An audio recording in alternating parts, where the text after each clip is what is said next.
Shop आज हम देख रहे हैं इसमें जो मॉडर्न हिस्ट्री और बाय राजीव है स्पेक्ट्रम का सेकंड चैप्टर। जो हम फर्स्ट चैप्टर ही स्टार्ट करते हैं इससे कि advent of European and consolidation of British power in India. तो ये स्टार्ट करते हैं। तो इसमें हम आगे जो देखेंगे कि एडवेंट ऑफ यूरोपियन से स्टार्ट कर रहे हैं। इसका next chapter India on the eve of British conquest हम कंप्लीट कर चुके हैं। फिर इसका next chapter that is expansion and consolidation of British power in India. अब जो चैप्टर नंबर 3 है advent of European in India, उससे स्टार्ट करते हैं। जब हम टॉक करते हैं हिस्ट्री की तो हम उसे 3 पार्ट में डिवाइड करते हैं पीरियड को, एंशिएंट, मिडिवल और मॉडर्न पीरियड में। बिकॉज हिस्ट्री एक कॉन्टिन्यूटी है और ये इजी नहीं है कि क्लियरली डिस्टिंग्विश करना एक पीरियड को दूसरे पीरियड से, कि कब एक एंड होता है दूसरा कब स्टार्ट होता है। सो अगर हम सोचें मॉडर्न हिस्ट्री को एज जो कि वो बिगिन होती है with the advent of the European, तो हमें नीड है कि बैक में देखने की कि जो मिडिवल पीरियड है वो कहाँ पे एंड होता है। That is the 15th century itself endure time, जहाँ पे जो मुगल्स है वो आए थे, उन्होंने अपना जो एम्पायर है वो एस्टेब्लिश किया था। तो ये बेसिकली फर्स्ट पैराग्राफ में दिया हुआ है। तो मेन है स्टार्ट करते हैं that is the Portuguese in India. तो हम इसमें वीडियो पार्ट वाइज देखेंगे। तो पहले पोर्तुगीज़, फिर डच, फिर इंग्लिश, फिर फ्रेंच देखेंगे। तो आप फर्स्ट एक सीक्वेंस ध्यान रखेंगे दैट इज़ PDEF। तो PDF तो आप जानते ही हैं, तो PDEF ध्यान रखेंगे। ये सीक्वेंस क्या है कि जो इंडिया में फर्स्ट पोर्तुगीज़ आए थे, then we have Dutch, then English and last French. तो ये सीक्वेंस आप ध्यान रखेंगे। इसी सीक्वेंस में हम कंप्लीट करेंगे। पहले हम पोर्तुगीज़ कंप्लीट कर लेंगे, फिर डच देखेंगे, फिर इंग्लिश का इन्वेजन, देन फ्रेंच। तो चलिए स्टार्ट करते हैं कि the quest and the discovery sea route to India, कि after the decline Roman Empire का 7th सेंचुरी के अंदर जो अरब था वो had establish their domination in the Egypt और पर्शिया के अंदर। जो डायरेक्ट कंट्रोल था यूरोप और इंडिया के बीच में वो डिक्लाइन हो गया था। तो आप मैप से भी देख सकते हैं, वर्ल्ड मैप देखा होगा आपने, इंडिया और यूरोप का इधर पड़ता है। तो ये जो बीच में रेड सी वाला रूट था, तो इस पे जो अरब थे उनका डोमिनेशन हो गया था। जो कॉन्स्टेंटिनोपल है वो ऑटोनोमन तुर्क पे फेल कर गया था इन 1453 के अंदर। तो इससे क्या हुआ कि जो डायरेक्ट कॉन्टेक्ट था between the European and India decline, और इससे जो इजी एक्सेसिबिलिटी थी इंडियन कमोडिटीज़ की लाइक स्पाइसेस, सिल्क और वेरियस प्रीशियस स्टोन की जो ग्रेटली डिमांड में थे वो इफेक्ट हो रहे थे। और जो आपको बताया 1453 में Constantinople fell on to the Ottoman Turks, जो उसके बाद आए थे और जो मर्चेंडाइज थे इंडिया के अंदर अब यूरोपियन मार्केट में जा रहे थे थ्रू अरब मुस्लिम इंटरमीडिएटीज़, जो आपको बताया यहाँ पे जो अरब्स का डोमिनेशन हो गया था। और जो रेड सी रूट था वो स्टेट मोनोपोली बन चुका था, फ्रॉम विच जो इस्लामिक रूलर्स थे वो रेवेन्यू, ट्रमेंडस रेवेन्यू अर्न कर रहे थे। और जो लैंड रेवेन्यू था इंडिया में जाने का फ्रॉम द यूरोप, वो भी अरब द्वारा ही कंट्रोल किया जा रहा था। इस सर्कमस्टेंसेस में यूरोपियंस में एक इच्छा जागी कि डायरेक्ट सी रूट देखें इंडिया में, बिकॉज उन्हें बीच में बहुत ज़्यादा ही टैक्सेस पे करने पड़ रहे थे, वो कॉस्टली पड़ रहा था। तो 15th सेंचुरी जो यूरोप में है grip by a spirit of renaissance, renaissance means rebirth, जिनकी इच्छा जागी कि अब वो रीबर्थ की एक्सप्लोर करें। एट द सेम टाइम तो फर्स्ट आपको ध्यान रखेंगे इस पैराग्राफ का पॉइंट कि रिनाइसेंस की फीलिंग, कि spirit of renaissance, rebirth. Second है कि इन्होंने यूरोप ने ग्रेट एडवांसेस कर लिए थे in the art of ship building and navigation, and their eagerness all over the Europe कि वो एडवेंचर करने के टू द सी वॉयज, कि जो अननोन कॉर्नर्स हैं ईस्ट के उनको ढूंढें, उन पर पहुँचें। और जो इकोनॉमिक डेवलपमेंट था many reasons of the Europe was also progressively जो रेपिडली डेवलप हो रहा था with the expansion of land under cultivation, introduction of improve scientific crop management such as जो क्रॉप रोटेशन, और इंक्रीज सप्लाई हो गई थी मीट की। अब मीट की जब सप्लाई इंक्रीज हो गई थी तो उससे हुआ क्या कि उसको प्रिजर्व करने के लिए जो स्पेसीज हैं फॉर द कुकिंग उनकी रिक्वायरमेंट पड़ने लगी।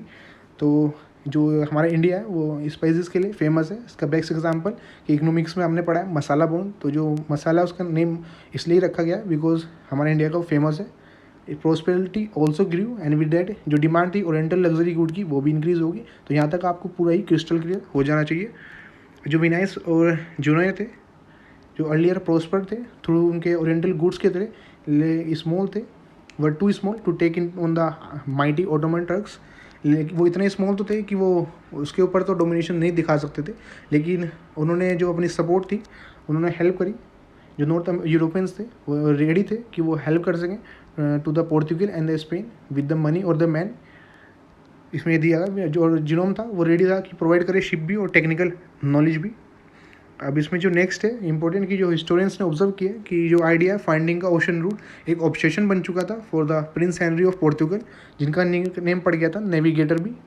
एंड ये उनके अंदर बहुत इच्छा जागी कि वो फाइंड करना चाह रहे थे कि वो सी रूट, और दूसरा कि ये जो मुस्लिम का डोमिनेशन था उसको भी ख़त्म करना चाह रहे थे in the east and the Mediterranean and the all route that connected India to Europe.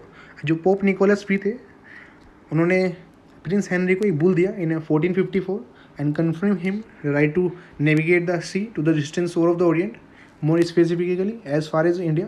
एक अटैम्प्ट करने में कि वो फाइट कर सकें जो इस्लामिक इन्फ्लुएंस हो रहा है और जो क्रिश्चियनिटी है उसे स्प्रेड कर सकें। लेकिन जो हेनरी जो प्रिंस थे उनका ये मर चुके थे, इसलिए उनका जो ड्रीम है वो रियलिटी बनने से पहले वो उनकी डेथ होगी in 1497 treaty of Tordesillas. In 1494 very important, जो रूलर थे पोर्तुगल और स्पेन के, उन्होंने नॉन क्रिश्चियन जो वर्ल्ड था, जेट जो इधर का जो भी है हमारा इंडिया भी इसमें पड़ता है ईस्टर्न साइड में, उन्होंने डिवाइड कर लिया बिटवीन द इमेजनरी लाइन से इन द अटलांटिक।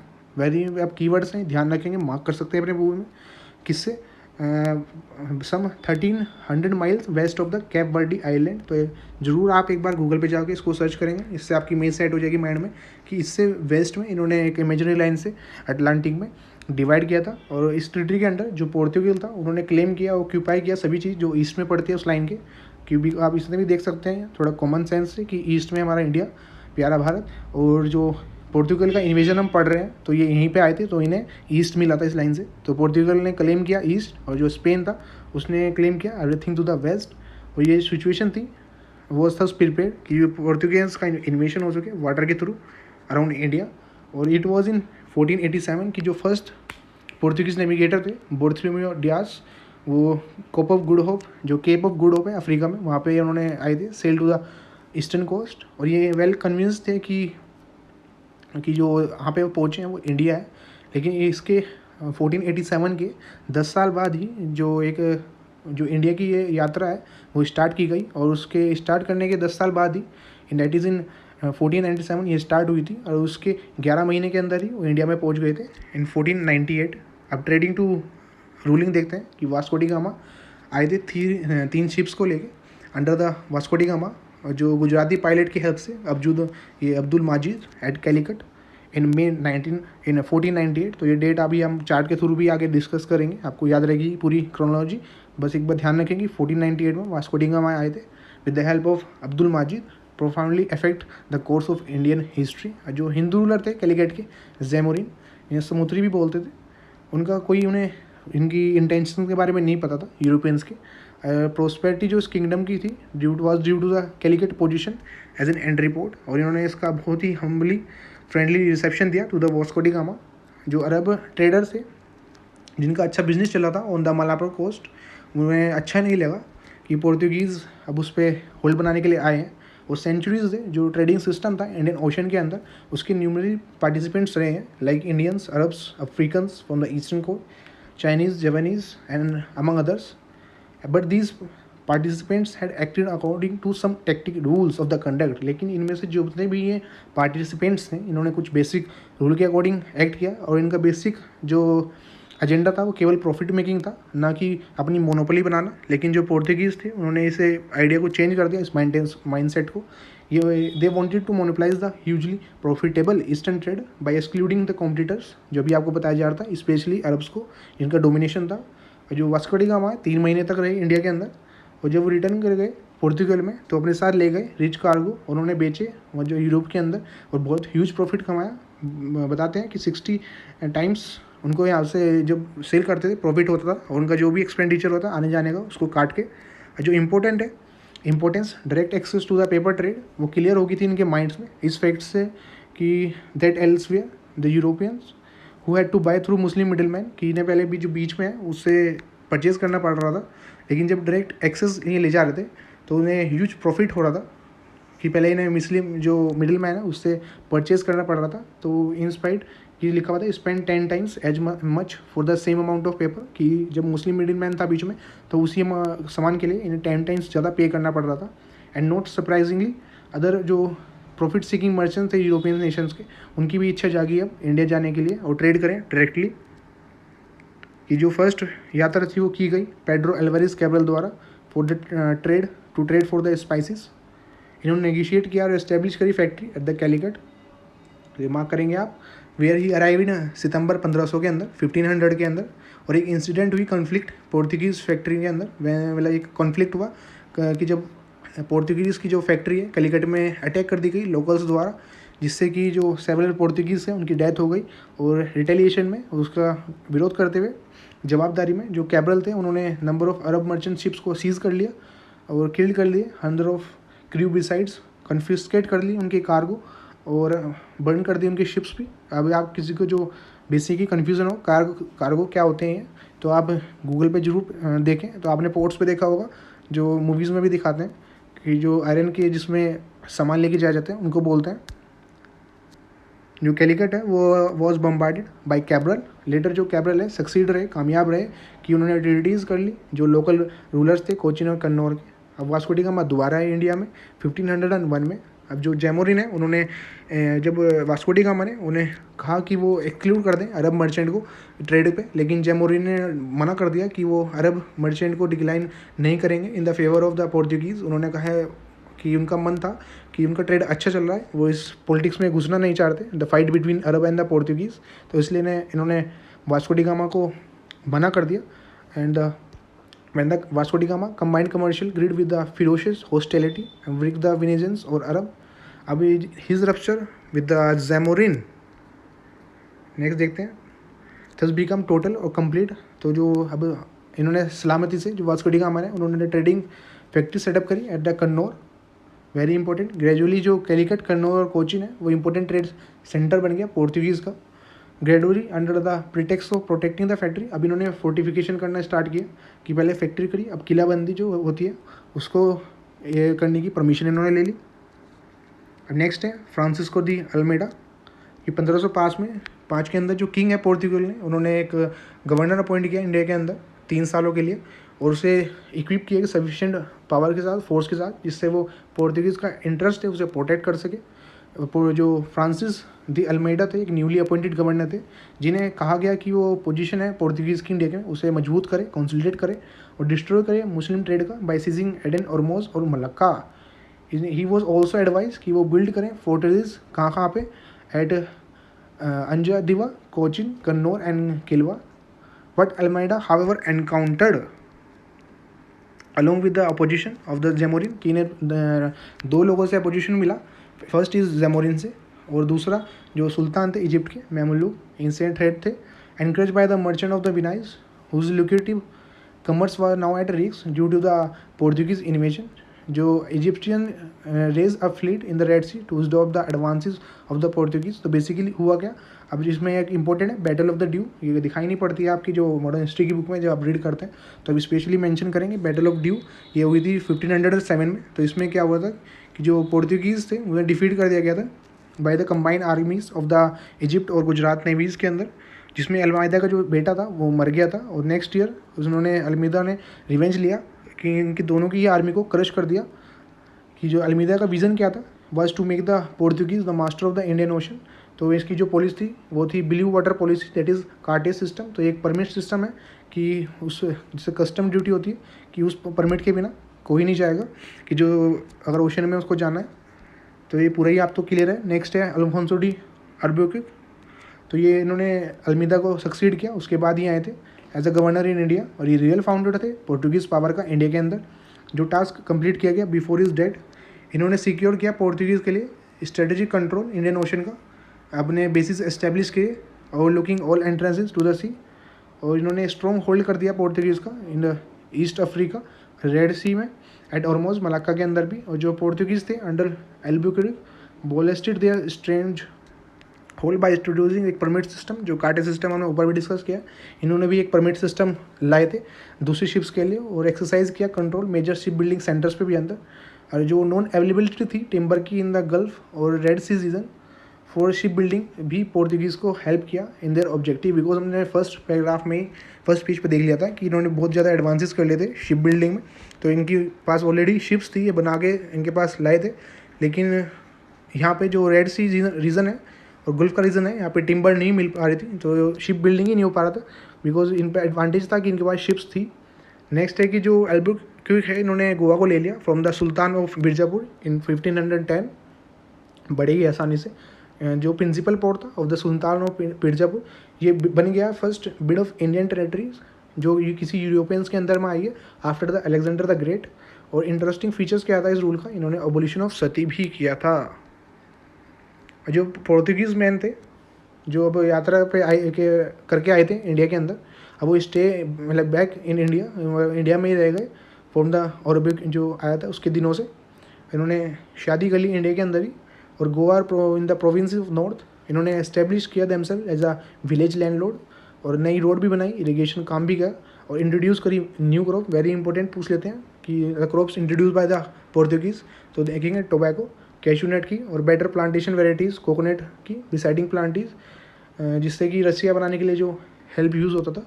और सिटीज़ के अंदर सच एज गोवा और कोचिन ये सेटल हो गए एज अ आर्टिशन और master craftsman, beside being trader, कि ट्रेडर तो करी या इन्होंने ट्रेडिंग तो, लेकिन ये आर्टिशंस भी हो गए सिटीज़ के अंदर, मास्टर क्राफ्टमैन भी बन के रहे। Portuguese came to look upon their new settlement rather than Portugal as a home, कि जो नया सेटलमेंट था उसे ये ऐसा अपना घर देखने लगे रेदर देन वापस जाना टू द पोर्तुगल। तो ये क्लियर आपको। नेक्स्ट इज निनो डा कुन्हा, इन्होंने ऑफिस एज्यूम किया पोर्तुगल का उनके बाद इन नवंबर 1529, और ऑलमोस्ट एक साल बाद शिफ्ट कर दिया इन्होंने। एक इंपॉर्टेंट बस ये ध्यान रखें इनका काम कि इन्होंने हेडक्वार्टर शिफ्ट कर दिया पोर्तुगीज़ गवर्नमेंट का in India from Cochin to Goa. और जो बहादुर शाह थे गुजरात के, जब उनका मुगल एम्पर हुमायूं से कन्फ्लिक्ट चल रहा था तो उन्होंने हेल्प ली पोर्तुगीज़ से बाय सीडिंग टू देम। तो उन्होंने जो आइसलैंड है बेसिन का वो इन्हें पोर्तुगीज़ को दिया इन 1534, जिससे इनकी हेल्प हो सके विद उनके डिपेंडेंस और रिवेन्यू सिस्टम सभी ने दे दिया। और उन्होंने ऑल्सो प्रॉमिस किया कि जो बेस है द्वीप का वो भी ये पोर्तुगीज़ को दे देंगे। लेकिन जो बहादुर शाह थे उसके रिलेशन जो ख़राब हो गए पोर्तुगीज़ के साथ, जब हुमायूं ने गुजरात पे जो भी वो कर रहा था उसने विड्रॉ कर लिया इन 1536। Since the inhabitant of the town starting fighting with the Portuguese, जो बहादुर शाह था वो चाहता था एक वॉल ऑफ पार्टीशन रेज करना। इसे अपोज करते हुए जो पोर्तुगीज़ थे उन्होंने स्टार्ट कर दिया negotiation, in the course of which जो रूलर थे गुजरात के उन्होंने पोर्तुगीज शिप्स पे उन्हें इन्वाइट किया और टू द पोर्तुगीज शिप, और उन्हें मार दिया इन 1537।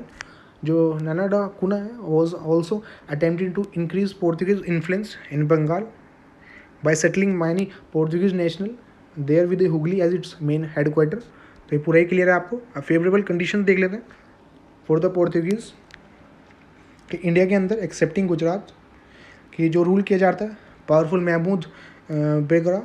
जो नॉर्दर्न पार्ट था वो डिवाइड था स्मॉल पावर में, तो आप बेसिकली मैप में जानते हैं नॉर्दर्न, फिर डेक्कन आता है पेनिनसुला का जो पार्ट है, फिर नीचे हम देखते हैं तो वही आपको यहाँ समझाया जा रहा है कि जो नॉर्दर्न पार्ट था वो भी स्मॉल पावर में डिवाइडेड था। जो डेक्कन है वहाँ पे जो ब्रह्मानी किंगडम था वो भी स्मॉल किंगडम्स में डिवाइडेड था, और कोई भी पावर्स की जो नेवी थी वो केवल वो इतनी सक्षम नहीं थी उनकी नेवल स्ट्रेंथ कि वो पोर्तुगीज़ से टकरा सके। और फार ईस्ट में भी जो चाइनीज़ एम्परर है उन्होंने अपनी जो चाइनीज़ शिप्स थी उनकी लिमिट कर दी नेविगेशनल रीच एज रिगार्ड जो अरब मर्चेंट है और शिप ओनर्स थे who until then dominated the Indian Ocean trade, और they had nothing to match the organisation and unity of the Portuguese.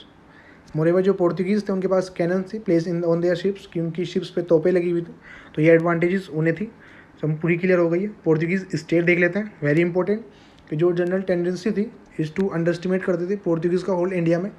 However कि जो state of the Portuguese India है वो एक लार्जेस्ट एलिमेंट है in the Indian history, Jain जो उसको credit दिया जाता है उससे भी ज़्यादा।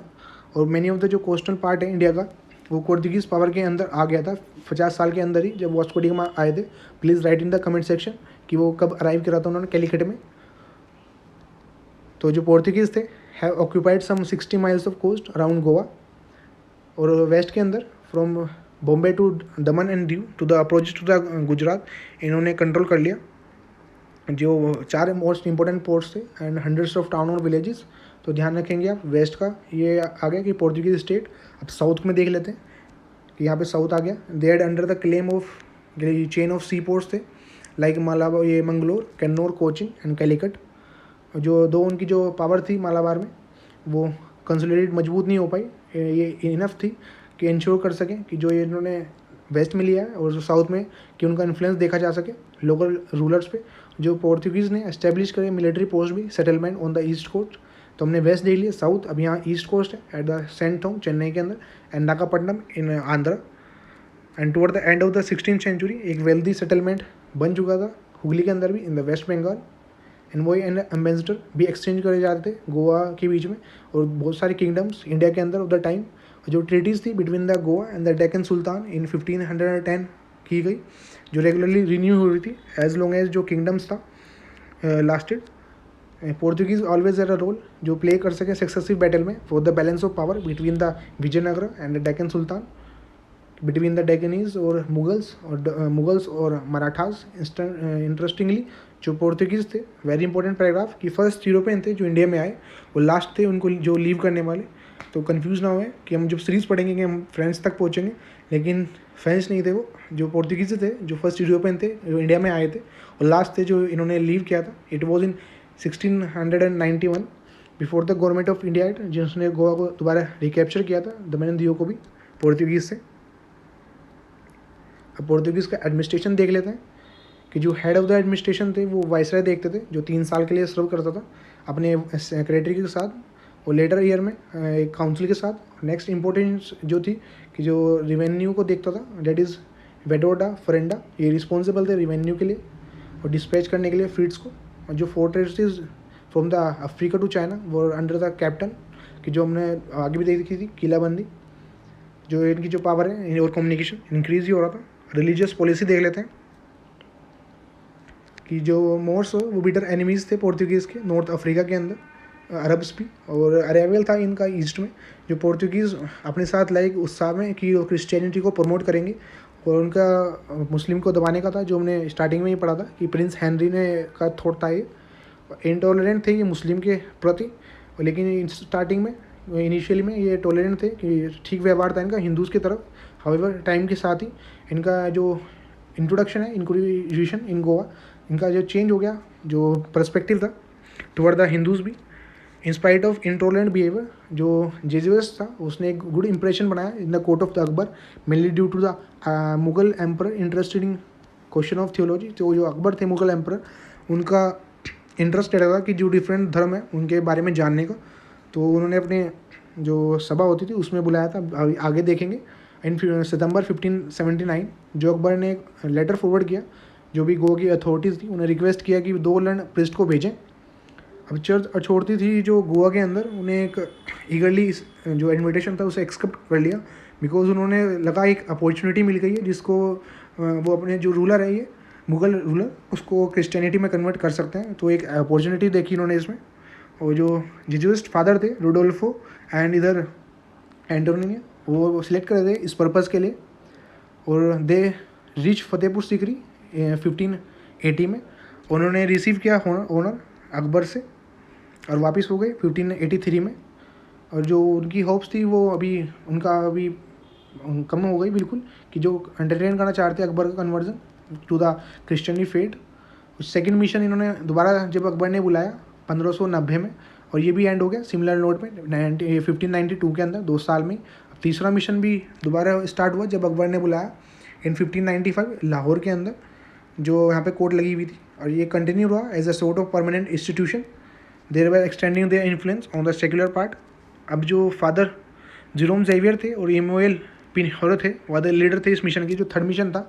और and their letter from the court become widely known for the information जिन्होंने प्रोवाइड करी to the latter part of the Akbar reign. जो प्रिंस सलीम थे जो जिन्हें जहांगीर की पोस्ट पे बिठाया गया था, उनका कोई भी ज़्यादा इतना इंटरेस्ट नहीं था जितना अकबर का था दूसरे धर्म्स को जानने में। उन्होंने नेगलेक्ट किया जो भी ये फादर्स अपने बताते थे, उनका अपने धर्म में ही विश्वास था।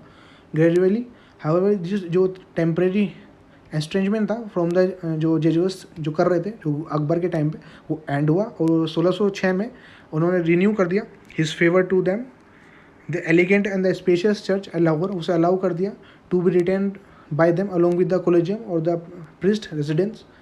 और 1608 के अंदर जो 20 baptisms carried out in Agra, और जो प्रिस्ट थे उन्होंने पब्लिकली एक्ट किया विद मच लिबर्टी और पोर्तुगल। तो पूरा ही क्लियर है ये कि 3 फेजेस ऊपर क्लियर हो गए। फिर ये सलीम साहब ये जागीर पे पोस्ट पे गए, और उसके बाद इनका स्टार्टिंग में कुछ इंटरेस्ट नहीं था कि तो, लेकिन इन्होंने धीरे धीरे इन्हें परमिशन दे दी और ये फिर लिबरल तरीके से रहने लगे। और जो जागीर हैं और कंडक्ट जो था वाज सच है, जो जेजुइट प्रिस्ट थे उन्हें की अंदर होप जागी of becoming him with in the Christian fold. कि स्टार्टिंग में उन्होंने देखा कि इनका कोई इंटरेस्ट नहीं था, लेकिन टाइम के साथ इनका इंटरेस्ट भी जागा कि डिफरेंट जो धर्म है उन्हें जानने का। हाउएवर जो इनकी होप्स थी इन्हें क्रिश्चियनिटी में कन्वर्ट करें वो भी एंड हो गई। तो मोरेवर एलोगेंट एक्शंस जो थे of the part of the Portuguese viceroys created a rift with the Mughal emperor. अब पोर्तुगीज़ का लॉस्ट फेवर कब हुआ मुगल के साथ वो देख लेते हैं कि 1608 में, जो वेरी इंपॉर्टेंट है ये, कि जो कैप्टन विलियम्स हॉकिंस थे अपनी शिप हेक्टर के साथ सूरत में पहुँचे और इन्होंने अपने साथ लेटर लाए जेम्स वन का, जो इंग्लैंड के किंग थे, मुगल कोर्ट में ऑफ द जहांगीर। उन्होंने रिक्वेस्ट किया कि उन्हें बिजनेस करने के लिए परमिशन दी जाए इंडिया के अंदर। जो फादर पिन्हेरो थे एंड द पोर्तुगीज़ अथॉरिटी, उन्होंने अपना बेस्ट किया कि हॉकिंस को प्रिवेंट किया जा सके जिससे वो मुगल कोर्ट में ना जा पाए, लेकिन वो कामयाब नहीं हुए। जहांगीर ने एक्सेप्ट कर लिया उनका गिफ्ट ब्रॉट फ्रॉम इन एंड gave Hawkins a very favourable reception in 1601। और जहांगीर जो हॉकिंस थे उन्होंने तुर्की लैंग्वेज जानते थे, तो ही कन्वर्स विद द एम्परर इस लैंग्वेज में बिना ही किसी इंटरप्रेटर के यूज़ किए हुए। तो इससे प्रसन्न होकर जहांगीर हैं उन्हें अपॉइंट कर दिया और जैसे हॉकिंस को as a mansabdar of 400 at a salary of 30,000, जो आज भी कमाना मुश्किल होता है, तो उस टाइम पे अपॉइंट कर दिया गया था। Apparently he never receive it, जो उन्हें कभी नहीं मिली, बोला गया है इसमें। Hawkins was also married to the daughter of the Armenian Christian जिसका नाम है मुबारक शाह, जो ग्रांट ट्रेडिंग फैसिलिटी का टू द इंग्लिश, जो मना के बहुत ऑफेंड किया गया पोर्तुगीज़ द्वारा।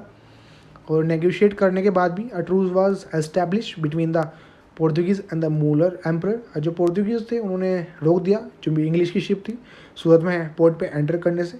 और जो घबराए हुए थोड़ा विचलित जो हॉकिंस थे उन्होंने मुगल कोर्ट को छोड़ दिया 1611 में।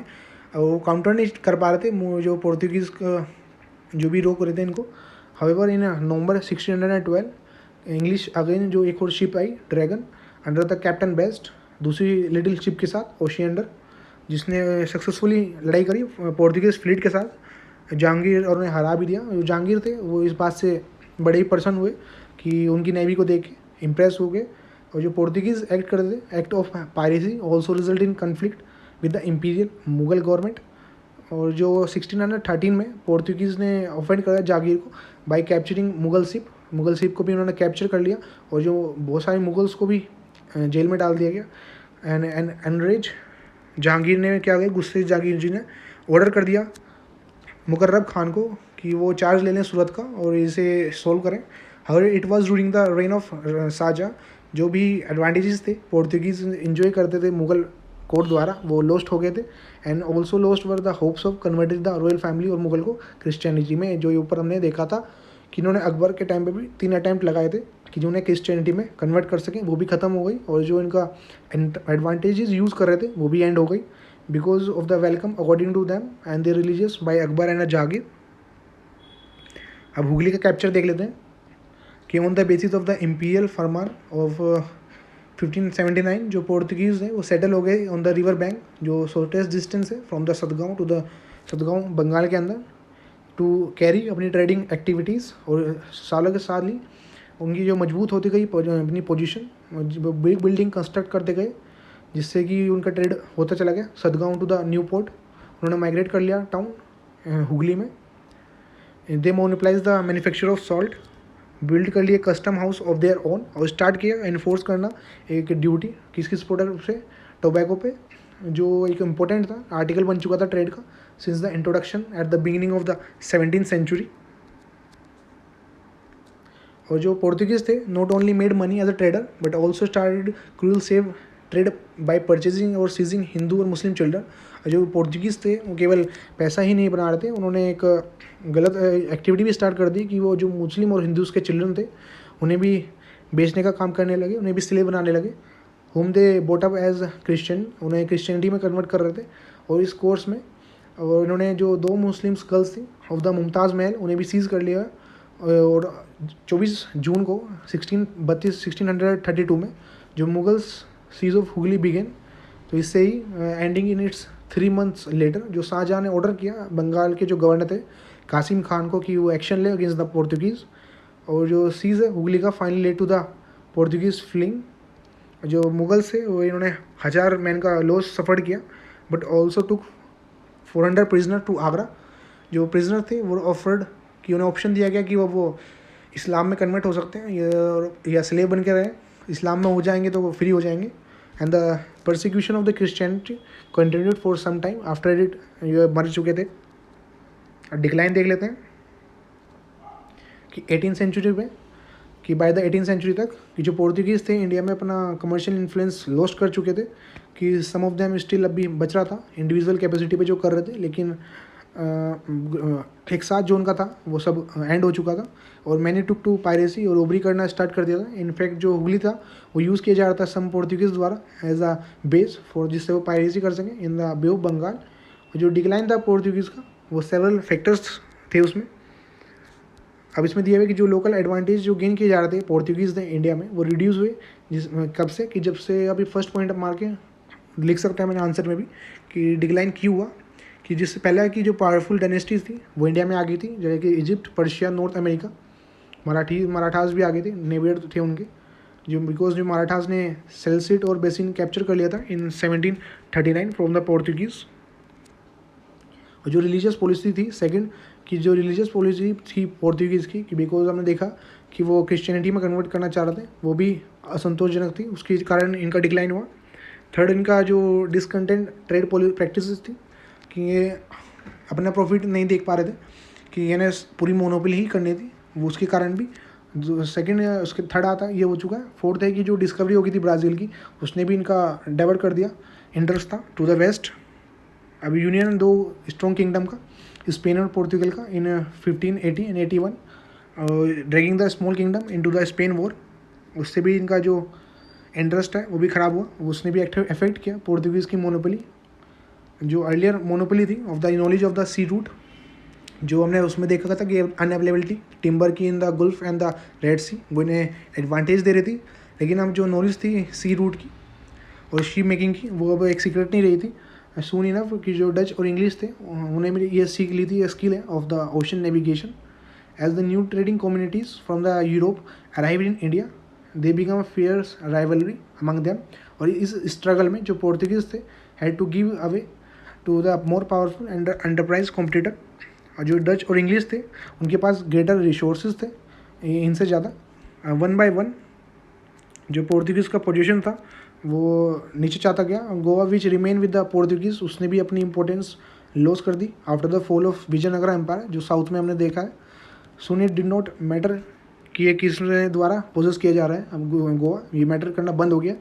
जो स्पाइस ट्रेड था वो डच के कंट्रोल में आ गया और गोवा जो है सुपरसीड कर दिया गया ब्राज़ील द्वारा एज अ इकोनॉमिक सेंटर, कि गोवा नहीं रहा, अभी ब्राज़ील बन चुका था economic centre of the overseas empire of the Portugal. और 1683 में 1683 after the two naval assault, जो मराठा ने इन्वेट कर दिया गोवा के अंदर। अब जो टेबल हम डिस्कस करना चाह रहे थे कि आ गई है, कि ये 1698 में हमने देखा था वहाँ पे भी कि ये वास्को डी गामा साहब आ गए थे कैलिकट के अंदर, ग्रैंड रिसेप्शन मिला था इन्होंने जैमुरिन से। तो आप एक बार वीडियो को पोज करके सारे ही एक बार देखें, हम ऑलरेडी डिस्कस कर चुके हैं पीछे भी, लेकिन आपको यहाँ देख पूरा ही क्लियर हो जाना चाहिए। लास्ट आता है सिग्निफिकेंस क्या थी, कि मोस्ट हिस्टोरियन ऑब्जर्व करते हैं कि पोर्तुगीज का जो आना है not only initiated what it called European era. और फर्स्ट इंपॉर्टेंट है कि एक इमरजेंस हुई, हम वहाँ कर सकते हैं, अपने बुक में हाईलाइट कर सकते हैं, नेवल पावर का इमरजेंस हो गया।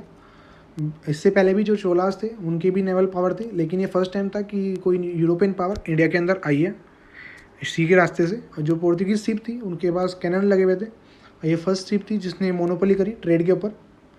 और जो पोर्तुगीज़ का डिक्लाइन था, ये डिक्लाइन जो पोर्तुगीज़ ने डिक्लेयर किया their intention to abide by no rules except their own, and they were intent on getting a decisive advantage over the Indians, over the Indian Ocean trading sea. और मालाबार के अंदर भी 16th century के अंदर इन्होंने military innovation दिखाया, कि इनकी जो हमने आगे बॉडी आर्मर भी थे, मैच लोक मैन थे, guns landed over the ships, की कैनन्स भी लगे हुए थे इनकी शिप्स में। और जो पोर्तुगीज़ थे इन्होंने may have contributed for example to the Mughal use of field guns already, और मल्टी डेक जो शिप्स थी वो इन्होंने ही लाई थी। However an important military contribution जो पोर्तुगीज़ ने किया था on the offshore system drilling group का, कि एक ड्रिलिंग सिस्टम भी यही लाए थे, कि ये कि नेवीज तो सबके पास थी, लेकिन एक ग्रुप में कैसे काम करना है वो एक प्रिंसिपल से वो इनके पास थी। और जो प्रैक्टिस थी वो अडोप्ट की गई first time by the French and the English and later up by the Marathas and the Sikh. इसे ही जो ये ड्रिलिंग ग्रुप्स की थी। जो पोर्तुगीज़ थे वो मास्टर थे of the improve technique at the sea. वो हमने बताया मल्टी डेक शिप्स थी इनके पास, ये एडवांटेज था। ये कैस्ट्रल पिलोस को यूज़ करते थे इस टर्न को। तो हाईओवर जो पोर्तुगीज स्किल थे ऑर्गेनाइजेशन में, creation of royal arsenal dockyards and maintenance regular system pilots का, मैपिंग का, सिटिंग का अगेंस्ट द प्राइवेट मर्चेंट्स थे, वो इवन मोर नोटवर्दी था। और जो मुगल्स और मराठास थे may certainly have learn from the Portuguese, but more certain heirs of this knowledge were the other Europeans. जो डच और इंग्लिश थे उनके बाद इनसे ज़्यादा एडवांटेज थी। इन इंडिया जो मेमोरी थी रिलीजियस परसिक्यूशन की, cruelty detract from the other contribution made by the Portuguese in the cultural field. However, it cannot forgotten that the missionaries and the church were also teaching and patron in India the part of the painter करो sculpture कि basically जो यहाँ पे religious policies भी इन्होंने change करने का ही वही बता रहे हैं कि जो मिशनरीज भी एट प्रेजेंट भी रहते हैं चर्च, और जिन्होंने देखा था कि आर्टिशियंस भी हमने पढ़ा था कि वो भी इंट्रोड्यूस किया था। और म्यूज़िक के अंदर भी ये इंटरप्रेट करते थे, not just of the Portuguese पर Europeans art to India. And art of silversmith और गोल्ड स्मिथ थी वो भी गोवा के अंदर फ्लरिश की गई। And the place become a centre for the elaborate work के लिए, मेंटल वर्क की, एम्ब्रॉयडरी, ज्वेलरी के लिए भी। तो ये सारा पोर्चुगीज